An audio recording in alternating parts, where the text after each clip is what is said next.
Sa Proverbs 23 verse 13 to 14, ang sabi po, withhold not correction from the child. For if thou beatest him, ano ibig sabihin ng correction? Beating. Okay? Hindi lang yung correction ng bibig, kundi correction with beating. Hindi inuutos dito na paluin. Pero sinasabi, if, okay, kung dumating sa panahon na papaluin mo siya, if thou beatest him with the rod, he shall not die. Okay, so hindi inuutos yung palo na hanggat kontik na siya mamatay. Pero kung sakali man, kailangan ay kumbaga hindi binabawal ng Panginoon ang beating. Hindi binabawal ng Panginoon ang beating with the rod. Anumang rod yun, hindi natin alam kung anong rod yun. So you are, as parents, will be the judge of that. Kung anong klaseng rod ang gagamitin natin sa ating mga anak. Okay? But it should be a rod that will not cause death. Thou shalt beat him with the rod. Now, yun, utos na yun. And shalt deliver his soul from hell. Yeah. So, kung may tanong po tayo, isulat natin. Para masubukan natin kung masasagot ba, kung meron bang doubt sa atin, kung pwede ba nating gawain ang isang bagay or hindi dapat gawain kontra sa ating mga paniniwala, then let's have our questions.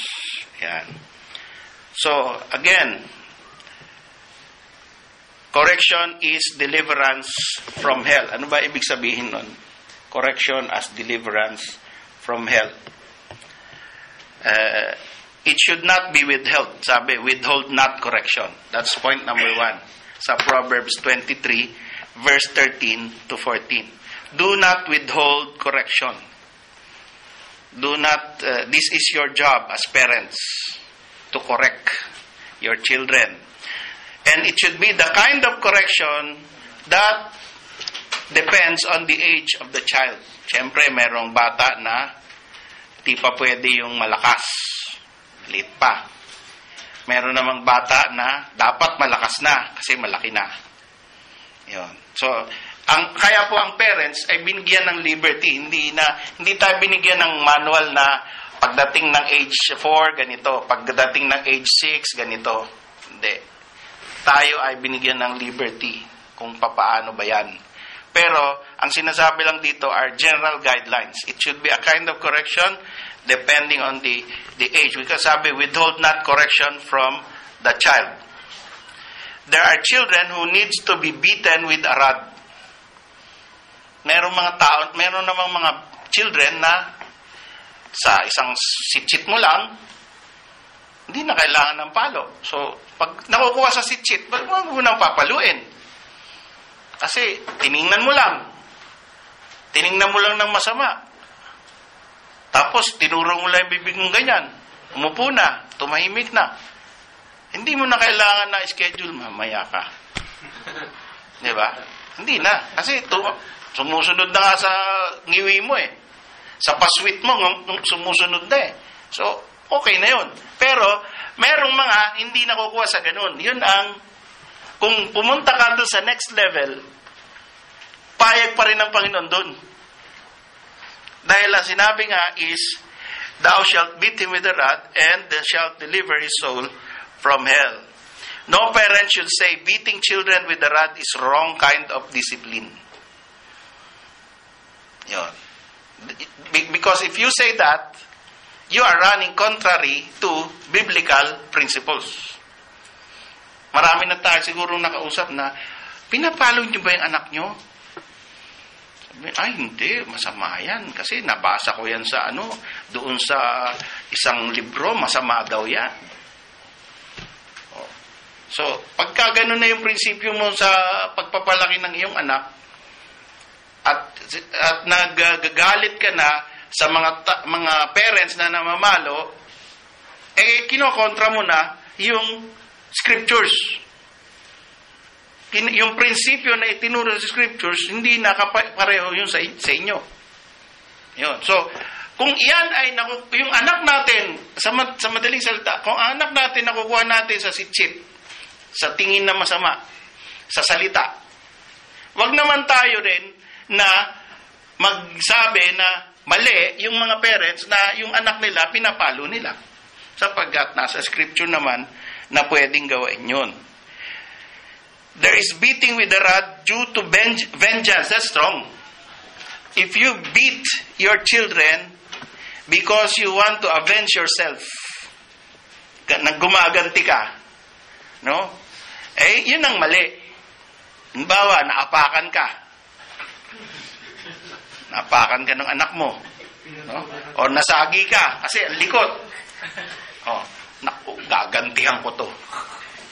No? Natumba ako eh. Mata mo lang ang walang latay. Yan.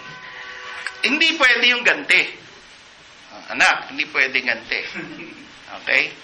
Hindi pwede ang namamalo tayo dahil sa pride. Hindi yun ang tama na motive.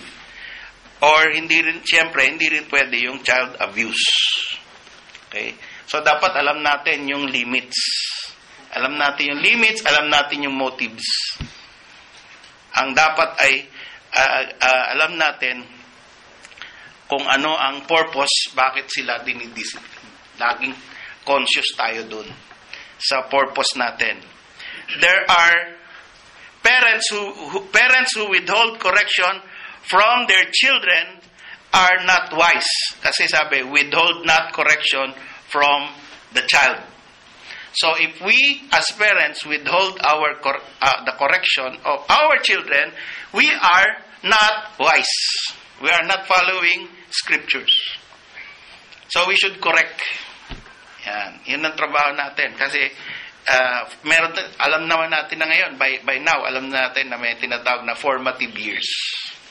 Diba? Yung formative years, yan yung magkakaroon sila ng fear of God sa Panginoon at sa iyo bilang representative ng Panginoon. You should instill that in their minds. Okay? So, ito po yung outline natin. At there are hellish children today because their parents did not exercise proper biblical discipline. And the attitude of a parent in discipline and correction is to help the child in understanding the necessity of deliverance from hell. Alam niyo po, may mga tao na suddenly na-wake up sila pag sila ay napalayo na sa Panginoon at napunta na sa jail. Sasabihin nila, tama pala yung aking magulang. Yun. So, kung tayo ay habang tayo ay nagbibigay ng correction, nagbibigay ng beating, kung ginagamit natin or napunta tayo sa ganong level ng pagdidiscipline sa ating mga anak, ay sinabi rito, thou shalt beat him with the rod and shalt deliver his soul from hell. Yan ang sinabi ng Bible. So it's not about salvation, but it's about deliverance from a hellish life. Yun, yung buhay dito na parang impyerno. Or yung buhay dito na ikaw ang source ng pagiging parang impyerno ng ibang mga tao. So you deliver your child from hell. And he will think about the fear of God. Okay, habang pinapalo mo siya, habang binibigyan mo siya ng correction, ay ini-instill mo rin sa isip niya na ang Panginoon ay nagko-correct at nagbibigay ng chastening sapagkat mahal. So let's go to another verse, Proverbs 13:24. Sapagkat mahal kita, ikaw ay papaluin ko. That is the theme of Proverbs 13:24. Sabi rito, he that spareth his rod hateth his son. Sino man ang ayaw mamalo ay namumuhi sa kanyang anak. Pagka pala daw ayaw mong mamalo para siya ay makorek, ay namumuhi Yun sabi ni Solomon. And it could be that he has lots of experience with different kind of children because he has lots of wives and concubines and lots of children. So, sa survey pa lang, talo na tayo kay Solomon. Sa experience. Alam niya yung sinasabi niya. And also, of course, God's wisdom is with him. And this is inspired of God. Itong nababasa natin. Kaya in 3 points, in 3 counts, tama yung sinasabi nito. Doon pa lang sa inspired of God, tama na eh. Yung pang experience, yung actual na marami siyang anak na dinidiscipline, it should help us to understand that what he's saying is based on experience and truth and the inspiration of the Holy Spirit. But he that loveth him, chasteneth him betimes. Kung mahal mo ang iyong anak, sino man ang nagmamahal sa kanyang anak, pinapalo niya lagi. Yun. Yung translation nun. Betimes. Betimes means often. As often as necessary. Yun. Hindi yung as often as possible. Hindi yun. As often as necessary. Yun. Okay, so, yun yung ibig sabihin ng betimes. Okay? Now, parents who don't use the rod of correction to their children cannot say they do it because of love. That is the effect of this verse. Mahal ko kasi anak ko kaya hindi ko siya pinapalo. Baligtad ang prinsipyo mo sa scriptures. Baligtad. No? Mahal ko yan, huwag paluin. Meron pang, di ba, nag-aaway yung nanay at saka tatay.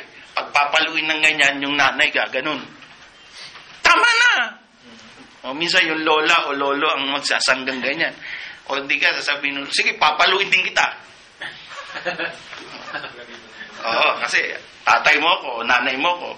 O, may karapatan din akong pumalo sa'yo. Hindi ka sasabihin ng lolo, ginanyan ba kita noon?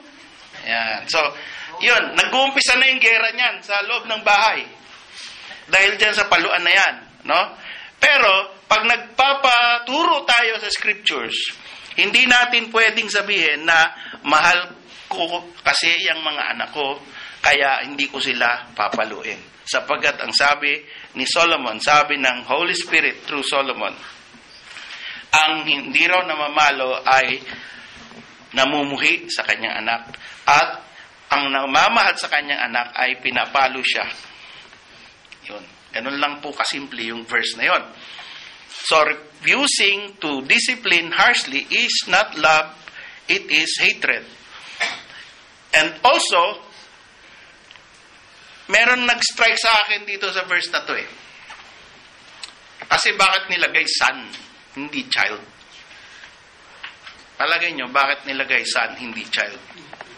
Pwede naman child eh. Ha? Mas matigas ang ulo ng lalaki. Di ba? At saka, mas matibay sa paluan ang lalaki. No? Nung pinapalo ko si Lawrence, tagal niyan bago umiyak. yung daughter ko, hindi ko pa pinapalo, umiyak na. No? So, aambaan mo pa lang, sama na ang eto, hindi, matibay to. So, iba talaga ang son. No? Iba talaga. Kala ko absent ka eh. Kaya, naganda ako ng message hindi para sa iyo. Kaya andyan ka. So, illustration ka ngayon. Yan. I believe there should be a difference between the rod of correction for a son and for a daughter. Yung lakas at saka yung kumbaga, pagka pinareho mo yan, baka maging lalaki yung babae. No?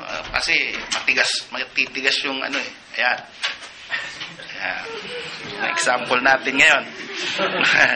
Most of the sons who have grown up thank their dads for consistent, harsh discipline. Ayan. So, Proverbs 19:18 tayo ngayon. Proverbs 19:18. Okay? Of course, you can read all of these verses by yourself. And God has guided you. God will teach you also.